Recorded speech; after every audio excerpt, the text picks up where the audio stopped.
Have you heard this story?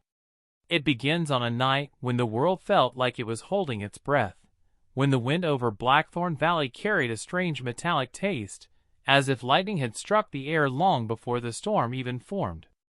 I remember that night with a clarity that haunts me, the fog rolling down the cliffs like pale smoke, the distant hoot of an unseen owl, and the echo of my own footsteps on the old stone path that led to the enclave. The place had always made me uneasy, but this time there was something different, something heavier, watching from the shadows that stretched unnaturally long across the ground.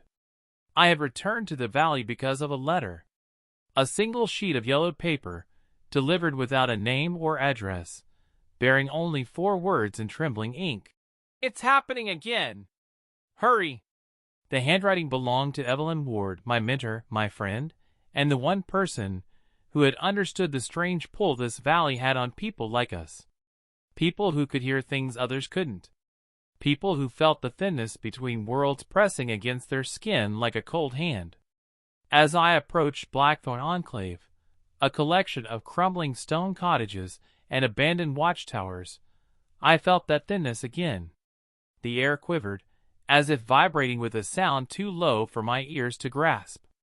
The fog parted slowly, revealing Evelyn's cottage. Its once blue door faded into a ghost of color. A lantern hung outside, swaying without wind. The flame inside burned an unnatural green. My pulse quickened. Evelyn would never use green fire unless she was terrified. I pushed the door open. The hinges groaned like something waking from a long sleep. Inside, the cottage was colder than the night outside. Papers covered the table, scribbled with symbols I didn't recognize, and hundreds of notes describing the return of the chorus, the thinning barriers, and echoes with eyes. Every window was boarded from the inside. Every candle burned with that same eerie green flame. "Evelyn?" I called, my voice small in the suffocating silence. No answer. Only the howl of the wind squeezing through cracks in the walls. I stepped deeper inside. The wooden floor creaked beneath my boots, and for a moment I thought I heard footsteps echo mine, one beat behind. My skin prickled. I turned sharply, but the cottage remained empty. Then I saw the journal on the desk. Evelyn's leather-bound field journal, the one she guarded like a second heart. It was open to a page stained with something dark, something that hadn't fully dried. The page read, "They speak with my voice now. Do not answer them. Do not let them inside." Below the message, newer handwriting, messy, frantic, continued, "If I am gone when you arrive, follow the sound of the river. I had to go where the singing starts." The singing. My stomach twisted. The singing was what she dedicated her life to studying, the phenomenon where, during certain lunar alignments, faint harmonic tones drifted through the valley. But the tones weren't natural. They were layered, many-voiced, almost human. And those who followed them rarely returned. I grabbed the journal and stepped back toward the door. My instinct screamed to leave, to run, to drive as far from the valley as my car would carry me. But Evelyn had saved me more times than I could count. She had believed me when no one else would. I owed her more than fear. As I reached the threshold, I felt a sudden shift in the air. The green lantern outside flickered violently, casting long, jittering shadows across the trees. Then I heard it. A whisper. Soft, breathless, trembling. "Don't go!" The voice came from behind me. From inside the cottage. Evelyn's voice. I turned so slowly it felt like moving through water. My heart pounded. The cottage interior looked unchanged, dim, cold, empty. But the voice came again, clearer this time. "Please, don't leave me!" My throat tightened. It sounded exactly like her. The tone, the cadence, the warmth. But something was wrong. Evelyn never pleaded. I took a step back. The boards under my boots creaked. The whisper shifted, warped, as if the mouth forming it wasn't used to speaking. Don't go, stay with me. The voice dragged unnaturally on the last word, stretching it like pulled taffy. My breath came out in a white, trembling cloud. The shadows in the corner of the cottage shivered. And then I saw them. Eyes. Dozens of them. Pale white, lidless, staring at me from the darkest corner of the room, hovering in the air like floating marbles, arranged in a wide arc that slowly tilted, observing me with a sickening curiosity. Every instinct in my body locked into panic. I stumbled backward into the doorframe. The eyes blinked, not together, but in a cascading ripple, as though testing the motion. A shape shifted behind them. Tall. Lean. Human-like, but wrong in every possible way. Its limbs bent at angles that made my stomach churn. Its skin rippled like stretched wax. And when it stepped forward, the cottage groaned around it. The thing opened its mouth. Evelyn's voice poured out. "Come back!" But the mouth didn't move with the sound. The lips hung open in a crooked half-smile. The voice continued. "We aren't finished." I bolted. I don't remember deciding to run, only the blur of movement as I tore away from that cottage, the cold night air slashing across my face, the fog swallowing me whole. Behind me, the creature stepped into the doorway. I didn't look back. But I heard it. The sound of many footsteps walking in perfect unison, following me into the dark. The fog thickened around me as I ran, swallowing the world in a wet gray shroud that clung to my skin like cold breath. My lungs burned, each inhale scraping my throat like frost-coated glass. I could still hear them, those synchronized footsteps behind me, steady, deliberate, as if the creatures weren't chasing, but simply following, confident I could never escape. The sound echoed unnaturally through the forest, amplified by the valley's strange acoustics until it felt like a full procession stalked me from every direction. My boots skidded on the slick stone path descending toward the river. Branches whipped at my shoulders. Roots reached up from the earth like grasping fingers, trying to trip me. The moon above, barely a sliver, seemed to flicker behind the clouds, dimming and brightening as if reacting to my fear. I didn't dare look back. My mind replayed the image of those floating eyes, glowing like pale lanterns in the dark of Evelyn's cottage. The memory clung to me like a stain. Eventually the footsteps faded, swallowed by the rumble of the river ahead. The sound of rushing water grounded me just enough to slow down. I braced myself against the trunk of a dead oak, gasping as I tried to regain control of my breath. The bark crumbled beneath my palm like old bone. My heart hammered against my ribs, but at least the forest around me had fallen still again. No footsteps. No whispers. Just the distant roar of the Blackthorn River. Evelyn's words echoed in my head. "Follow the sound of the river." So I did.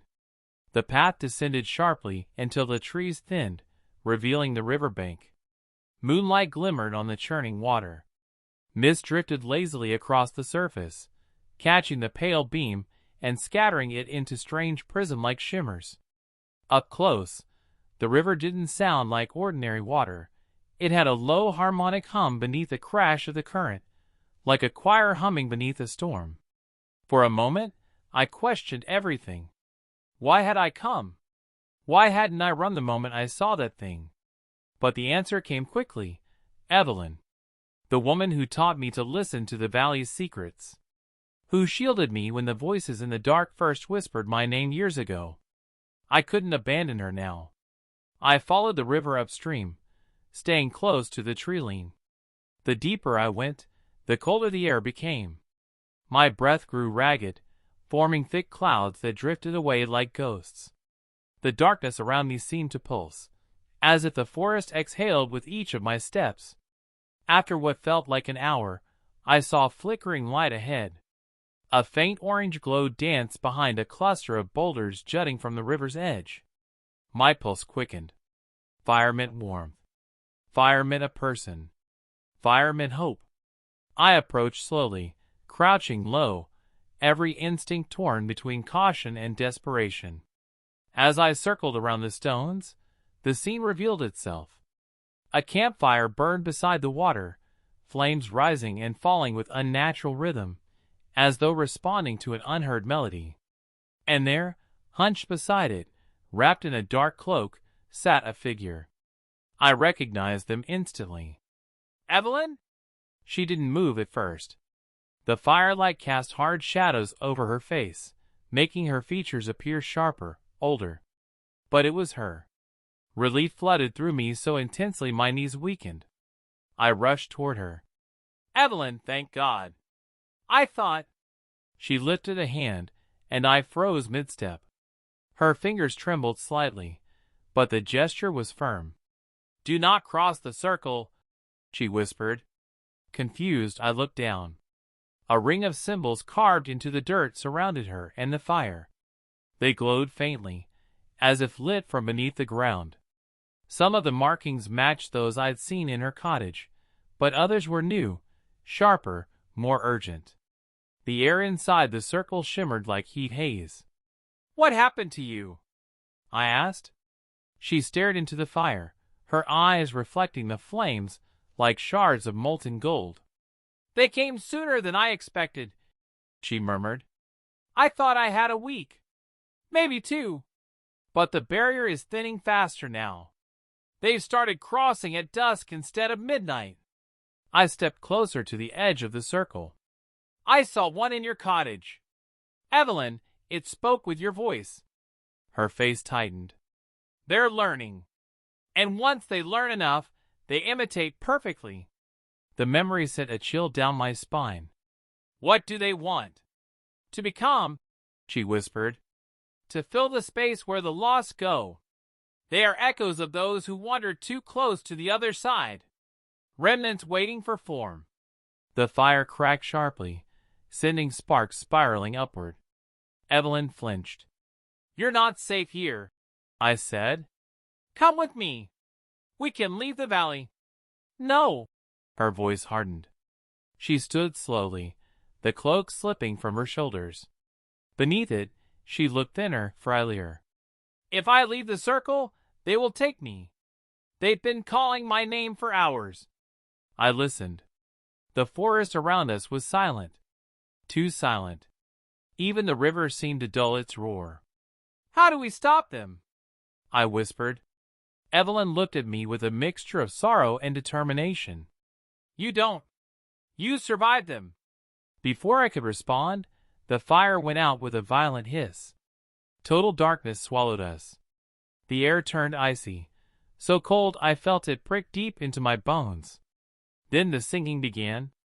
Soft at first, like distant voices carried across a long corridor. A steady, rising hum layered with countless tones, some melodic, some cracking like broken glass. The sound vibrated through the ground, through the trees, through my chest. Evelyn grabbed my wrist.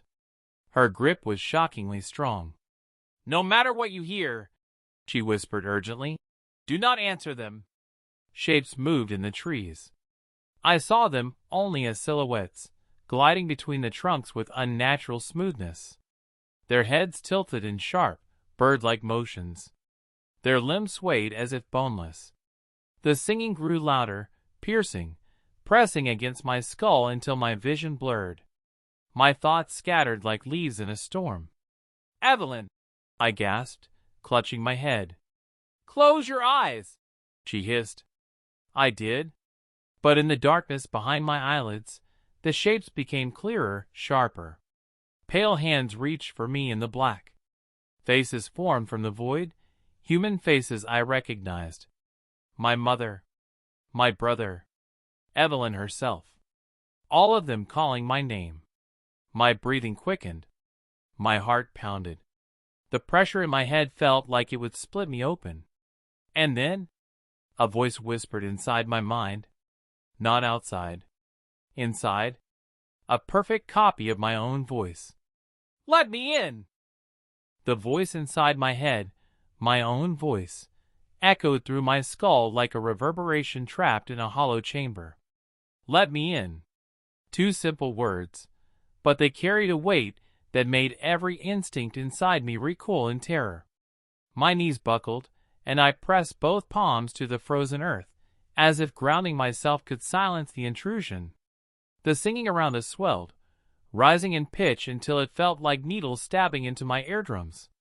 The air vibrated with it, as though the entire valley were one vast instrument being played by unseen hands. I felt Evelyn's grip on my arm tighten. "Fight it," she whispered, her voice shaking. "It's probing you, searching for your weak points. They always start with imitation." I squeezed my eyes shut even harder. "How do I stop it?" "Don't think words," she hissed. "Think shapes, colors, raw noise, anything unformed. They can only latch onto meaning." But it was too late. The voice pushed deeper, sliding behind my thoughts like a cold blade. A pressure built inside my skull, heavy, insistent, until I felt as if my mind wasn't just being invaded, but rewritten. Images flashed behind my eyelids. My childhood home warped by darkness, the faces of people I loved stretched into impossible angles, their mouths opening too wide, their voices distorting into a chorus of low, hungry moans. My own voice whispered again, softer now, coaxing. "I can help. Let me in. We're the same." I wanted to scream, but my throat had closed. My fingers dug into the dirt, scraping at the frozen ground until my nails bit painfully. I forced my thoughts away from words, away from the meaning the invader wanted to cling to. I pictured a spinning wheel of pure static, white noise roaring beneath a storm. I imagined fire, bright, chaotic, impossible to grasp. I let the noise fill me. And slowly, agonizingly, the pressure eased. The voice faded into nothing. I exhaled a choked sob. When I opened my eyes, the forest was no longer filled with silhouettes, only lingering smudges of movement retreating behind the trees as the singing waned to a distant hum. The air settled. The ground stopped vibrating. Evelyn crouched beside me, placing a trembling hand on my shoulder. She looked exhausted, her skin pale, almost translucent beneath the moonlight. "You pushed it out. That's good. Not many can do that the first time." I swallowed hard. "How long have they been inside your mind?" She didn't answer immediately. Her eyes drifted toward the river, watching the ripples form unnatural patterns on the surface, spirals, intersecting lines, geometric shapes that no force of nature should create. "Since the last thinning," she finally said. 9 years ago. They marked me then. I've managed to keep the barrier between us mostly intact, but they're getting stronger." My chest tightened. "Evelyn, why didn't you ever tell me how bad it really was?" Her expression softened with a painful warmth. "Because I didn't want you dragged back into this. You escaped once. I wanted that to last." I sat back, pulling the cold air into my lungs in long, shaky breaths. "What happens if we do nothing? If the barrier breaks completely?" Evelyn hesitated, then reached into her cloak, retrieving a small glass sphere. Inside it, faint reddish light swirled like mist caught in slow motion. She held it out in her palm. "This is what happens," she said quietly. The sphere pulsed. A distorted face pressed against the inside surface, its features rippling like wax melting too quickly. A mouth formed, opening in a silent scream before dissolving back into the red haze. I jerked back instinctively. "What is that?" I breathed. "One of the taken." The word struck me like a blow. "This valley is a border," Evelyn continued. "A fracture between here and there. When the barrier weakens, they slip through. And when humans get too close, when they listen to the singing, they slip back. But not in a way that leaves bodies behind." I stared at the sphere, horrified. "That thing used to be a person?" "Yes." My stomach twisted. "And if the barrier fully collapses," she warned, "the taken won't just replace the lost. They'll multiply, spread, Mimic every voice, every memory, until you won't be able to tell is real. The wind shifted suddenly, carrying with it a faint echo of the singing. Evelyn snapped upright, eyes scanning the tree line. "They're coming back," she whispered. I stood, gripping her arm. "We can't stay here. The circle won't hold forever." She nodded reluctantly. "There's only one place left where the barrier is still thick enough to keep them out. The catacombs of Hallowdeep." The name alone sent a chill through me. The catacombs were older than the valley, carved into the cliffs long before the Enclave existed. A labyrinth of tunnels and burial halls rumored to have been built by the first settlers to escape the very forces haunting us now. "Evelyn," I said quietly, "people who go into Hallowdeep don't come back." She gave a bleak smile. "Exactly. That's why the echoes don't go there. It repels them. The earliest wards still hold." A branch cracked somewhere behind us. Not loudly, almost politely. We froze. From the darkness between the pines, a figure emerged. A woman. Tall, slender, draped in a torn shawl that fluttered around her as if underwater. Her face was hidden by a curtain of black hair, but her movements, smooth, measured, deliberate, sent every instinct inside me screaming. Evelyn grabbed my hand. "Don't meet its gaze," she hissed. "They lure with their eyes." The figure tilted its head with a faint crack of bone. Then it spoke, its voice soft, melodic, achingly familiar. My mother's voice. "Elias, sweetheart, please help me." My breath hitched painfully. The tone, the tenderness, everything was perfect. Precisely what I remembered. Precisely what I missed. The creature took a slow step toward us, and I felt the old ache of childhood loss claw its way up my throat. Evelyn squeezed my hand so hard it hurt. "Do not answer. Do not think of her." They read longing like a book. The creature's hair shifted as it took another step.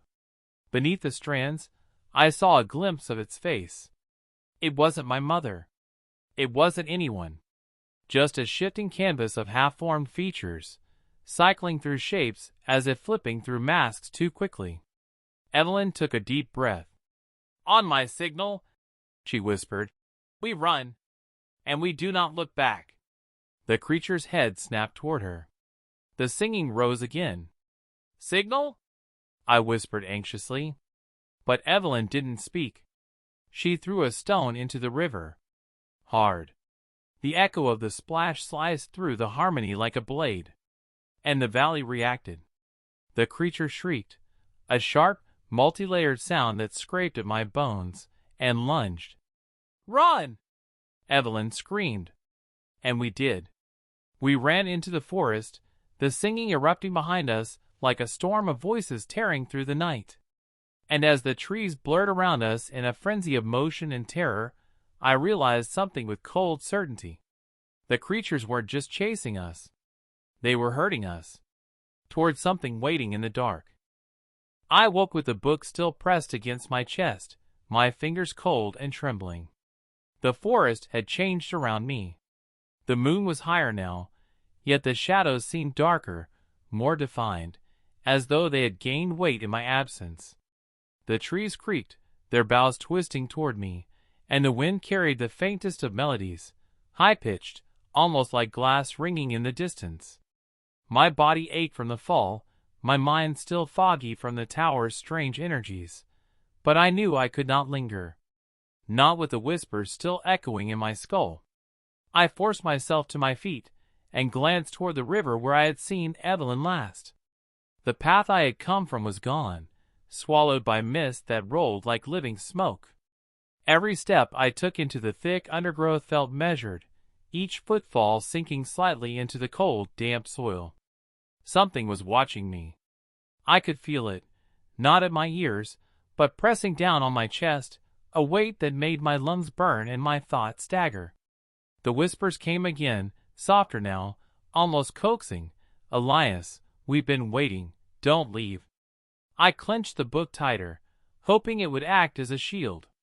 Its surface pulsed faintly in my hands, and though I could not understand the language, I sensed the power within it, the knowledge Evelyn had spent her life collecting. I took a deep breath, recalling her warning. Do not answer them. Survive them. Ahead, through the swirling fog, I glimpsed a flicker of light. Hope, perhaps, or a trap. I moved toward it cautiously, each step deliberate, careful not to disturb the layers of unseen presence around me. As I approached, the air thickened, and the ground became uneven, roots rising like skeletal fingers. Then I heard it, a voice, Evelyn's, calling faintly, fragile but unmistakable. Relief surged through me, but I knew better than to run unprepared. The light came from a small clearing where the remnants of an old cabin stood, its walls partially collapsed, its roof caved in. Inside, a fire burned, green flames licking at the edges of charred logs. Evelyn sat near it, her back rigid, eyes scanning the surrounding darkness as if expecting an ambush. She looked older than I remembered, drawn and tense, her hair catching the firelight. Relief hit me, and I ran the last few meters, nearly tripping over tangled roots. Evelyn! I shouted, voice cracking. It's me! I found you! She whipped around, eyes wide with fear, and held up a hand. Stop! Don't cross the circle! I froze. On the ground, symbols were etched into the dirt around her, glowing faintly as if charged with energy.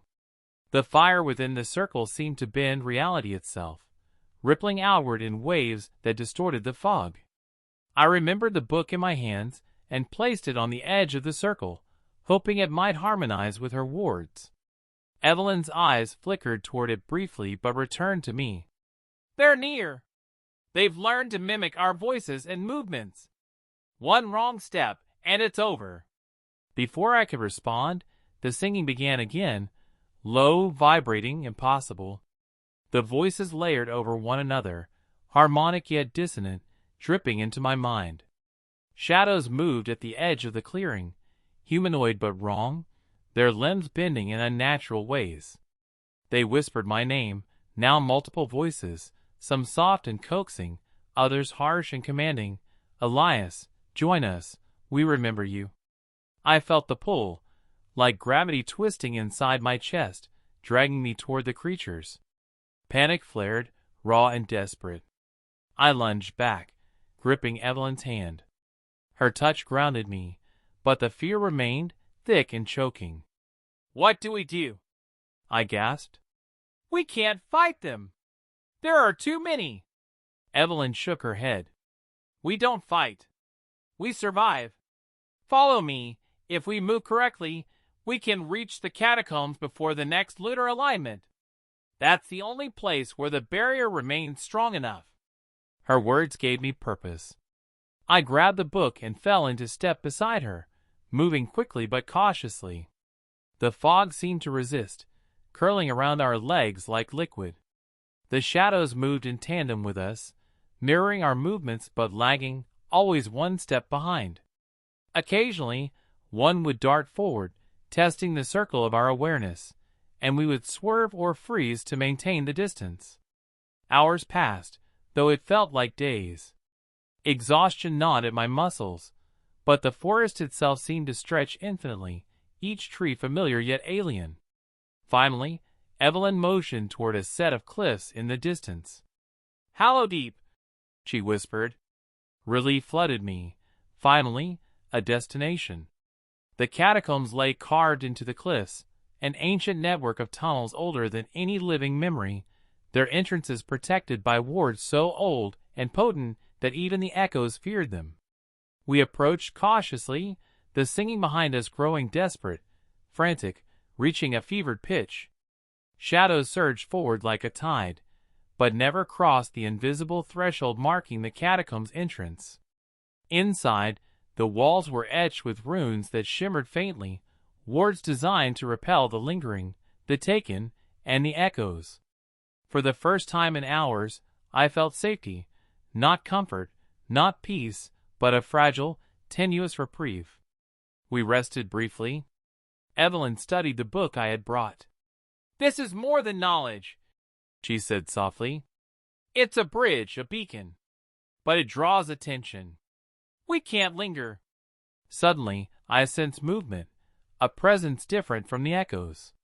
One of the shadows had followed us this close, standing just beyond the wards. Its shape was fluid, almost human, but with features that flickered in and out of definition. It didn't approach. It studied. Its head tilted as if weighing a decision. Then, without warning, it vanished. Evelyn exhaled.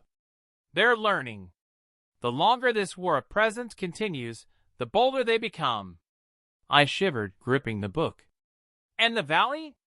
Trapped between worlds. Its people, its history, everything. They'll be caught in the crossfire unless we can seal the breaches." The weight of what lay ahead hit me like a hammer. We were alone against entities that could mimic, manipulate, and invade our minds. Yet as we descended into Hollow Deep, the faint light of the wards and the eerie silence offered a sliver of hope. At least here, the echoes could not reach us, not fully. And for now, survival was our only victory. The catacombs were a labyrinth of shadow and stone, carved centuries before the valley had even taken its current form. The air was cool and damp, tinged with the scent of old minerals and something faintly metallic. Every step echoed against walls etched with wards, symbols, and ancient carvings that seemed to shift when I looked away. Evelyn moved ahead, her lantern casting long, flickering shadows that danced along the tunnel walls, their movements exaggerated as if mocking us. I clutched the book tightly, feeling its subtle pulse with every heartbeat. The wards along the walls resonated faintly, responding to its presence. "We're close," Evelyn whispered. Her voice, though steady, carried an undertone of exhaustion and fear. "The central chamber houses the keystone of the barrier. If we can reach it and perform the alignment, we might reinforce the boundary before the next lunar peak." I nodded, though my mind was fogged with fatigue, terror, and the memories of the shadows and voices that had chased us through the forest. Every corner held potential threats. Every echo of dripping water sounded like footfalls following our every move. I kept imagining pale eyes appearing in the darkness, familiar faces twisted into grotesque forms, voices calling my name. The closer we went to the chamber, the more the temperature seemed to drop, and the shadows inside the corridors grew unnaturally long, stretching toward us as if the walls themselves were trying to reach out. At one turn, a figure blocked our path. Pale, humanoid, its limbs bent at angles that should have been impossible. Its face shifted continuously, morphing from one visage to another, each moment closer to the people I knew. My pulse spiked, but Evelyn stopped, raising her hand. "Do not engage," she said. "Do not respond. They feed on reaction." The figure's head tilted, staring at me with blank, unblinking eyes. It emitted a whisper, a perfect imitation of my own voice. "Elias, join us. We remember, we belong." I felt my body stiffen. My fingers clenched the book until my knuckles whitened. The figure took a step closer, and the floor beneath it shimmered like liquid. It reached out, and the air grew thick, pressing against me, pushing into my chest and lungs. Every instinct screamed to run, to flee, but Evelyn's hand gripped mine. "Focus on the wards," she urged. "The alignment is the only thing keeping them at bay." I forced myself to look at the walls instead, tracing the glowing symbols etched into stone. They pulsed faintly, reacting to our movement. I felt a vibration running through the floor, through the stone, and into my legs, like the heartbeat of the catacombs itself. Slowly, the figure receded, slinking back into the darkness, as if reluctant but aware it could not cross the wards. The whisper followed, fading, but it lingered inside my head, insidious and seductive. "We are everywhere." Finally, we reached the central chamber. The ceiling arched high above, carved with spiraling designs that seemed to draw the eye toward a pedestal in the center. Atop it rested a crystalline orb, faintly glowing with a pale blue light. Evelyn stepped forward and set the book beside it. "This will synchronize with the keystone," she explained. "It will reinforce the wards, stabilize the barrier, if it works. There's no guarantee." I knelt beside her, helping align the book's edges with the carvings on the pedestal. A low hum began, growing steadily louder, reverberating through the tunnels. Light began to spiral upward from the keystone, illuminating the chamber with a strange, ethereal glow. Shadows from the corridor edges retreated, curling back into their own darkness. But the whispers persisted, now faint, fragmented, angry. "Elias, Elias, let us in." Evelyn's hands moved with precision, tracing patterns over the orb and the carved symbols, murmuring words in the ancient tongue she had studied all her life. The vibrations increased, so intense they rattled my teeth, and I felt the pressure in my mind return, testing my focus. One misstep, one fleeting thought toward the shadows outside, and we could lose everything. I pressed my concentration onto the symbols themselves, onto the glow, onto the pulse of the catacombs, refusing to let the voices take hold. Then, a sudden wail tore through the tunnels, a sound layered with hundreds of voices screaming simultaneously, shrill, discordant, and impossible. The temperature dropped, frost forming along the edges of the stone. The keystone trembled violently. I almost lost my balance as the floor shook, but Evelyn gritted her teeth, her hands steady despite the chaos. "We're almost there," she shouted over the roar of the unseen chorus. I focused harder, channeling every ounce of mental energy into the keystone. The pulsing glow intensified, spiraling outward in waves. The screams of the echoes became fragmented, frustrated, as though they were being pushed back by something immense. My ears rang, my limbs shook, but I did not falter. I felt the energy surge through me, the book responding, the keystone stabilizing. The whispers finally fractured, muttering unintelligible syllables before dissolving into silence. And then, the calm. The catacombs seemed to exhale. The air returned to normal temperature, the faint metallic scent dissipated, and the oppressive weight on my chest lifted. The wards glowed steadily now, impenetrable. Outside, I knew the shadows had retreated, the valley momentarily safe from the encroaching echoes. My body slumped in relief, exhaustion threatening to pull me under, but Evelyn placed a firm hand on my shoulder. "It's done, for now," she said softly, eyes weary but resolute. "The barrier holds." I exhaled shakily, staring at the orb and the pulsing symbols. "For how long?" I asked. Evelyn shook her head. "No one knows. It's never permanent. But each time we reinforce the barrier, we buy time, time to prepare, to understand, to survive." I glanced around the chamber, the silence finally tangible. The horrors we had faced, the voices, the shadows, the insidious whispers, they were not gone forever, but they had been repelled. The catacombs held. And in that moment, I realized the fragility of our reality, the thinness of the veil that separated the living from the echoes of the lost. Evelyn closed her eyes briefly, taking a deep breath. "You did well. Together we survived. But remember, they are patient. They wait. They adapt. And one day, the valley will call them back." I nodded, the weight of understanding settling deep in my chest. Outside, the night was still, but I knew the forest, the fog, the valley itself was watching. Waiting. Silent, but alive. I hugged the book close, feeling its heartbeat sync with mine.